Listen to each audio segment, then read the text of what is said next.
Stranger Stories.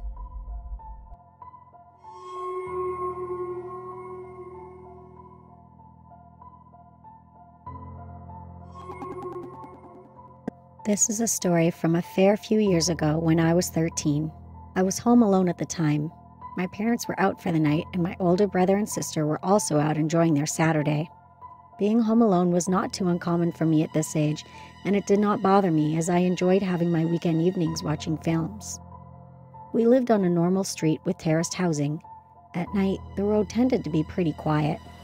On this given night, the weather was dreadful. It had been raining non-stop all day, and there was that constant sound of rain drumming off the roof, making it almost impossible to think.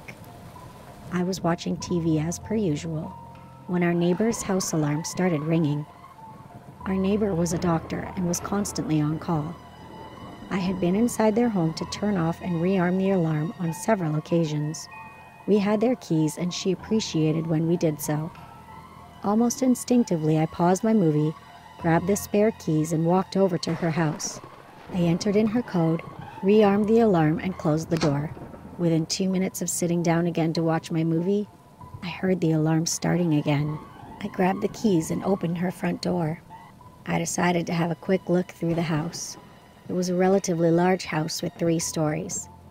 Having searched the first 2 floors, my attention was drawn to the top floor. Although the main hall light was on, there was also a light on up on the 3rd floor, which struck me as being unusual. I clambered up the set of stairs to the top floor and entered the bedroom. Sure enough, the door to the boiler room was half open with the lights on. I opened the door to turn the lights off. The next few seconds felt like they lasted an eternity. As I opened the door, I was met with the bronze shiny side of the boiler, but it was what I caught a glimpse of in the reflection that gave me trouble sleeping for a few years afterwards. Inside the boiler, I saw a large dark silhouette of what looked like a homeless man, hunched up, looking down. I tried not to focus on it, and due to pure fear, chose to ignore it. I acted as if I saw nothing, reached for the switch, and closed the door behind me. Running down the stairs to the door is an understatement. I armed the alarm again and sprinted into my house. Immediately, I phoned the police. I hadn't even finished dialing, and the alarm went off again. There was no chance I was going in there again. For 20-odd minutes, I sat staring out my front window, just hidden enough so I couldn't be seen by anyone. The police arrived and confirmed that somebody broke in. The thing that left me questioning the whole incident was that there were dirty footprints in the house. Not boot prints, but actual footprints. Whoever was in the house was in bare feet, which really disturbed me. The real finisher was that the next day there were reports that a girl had been attacked in a park that is literally outside my backyard's wall. To my knowledge, no one was caught and held responsible. It affected me terribly for years afterwards, and I became very anxious whenever I was left home alone.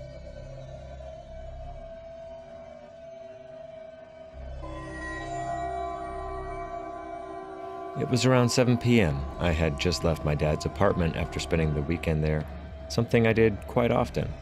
I lived with my aunt because my mom passed away a couple of years ago. To get to my aunt's house, I had to take the bus from downtown, and to get downtown, I had to take a bus from my dad's place. I am at the bus stop at my dad's location, and the bus arrives. The doors open, and I stepped in, paid for my ticket, and sat down. The bus was almost empty except for me, the bus driver, and some homeless-looking dude in the back. We arrived at the almost empty bus station, and I stepped out. I knew I had to wait around 20 minutes for my bus to arrive, so I decided to go into a store that was just on the opposite end of the station. When I came out of the store, the bus station was now completely empty, except for one person who was standing in the middle of the street staring at me. I got a little creeped out by this, but didn't think much of it, thinking he was probably just drunk or high. Next to the store is a small one-room building that is used as a waiting room, so I decided to go in there and wait. I sat down and pulled out my phone. From the position I was sitting in, I could scope out the entire bus station and see everything. I was looking down at my phone, glancing up every few minutes to see if my bus had arrived. About 5 minutes had gone by when I glanced up and was shocked to see that the guy from earlier was still standing in the exact same position, still looking right at me. A few minutes went by, and I looked up once again. The guy in the street was now gone. I figured his bus must have came and he got on, but the weird part was that I didn't hear any bus. I glanced at the clock on my phone and saw that it was time to go. When I came outside, I looked around and saw that someone was standing about 13 feet away from me, with their back facing my way. I felt a bit uneasy, but decided to find out if the person needed help. I called out, "Hello?" and "Excuse me," but there was no response. What I decided to do next was probably the stupidest decision of my life. I decided to go and put a hand on the person's shoulder to get their attention. I slowly walked over, inching my way closer with every step. I was about 2 feet away from the person when he abruptly turned around.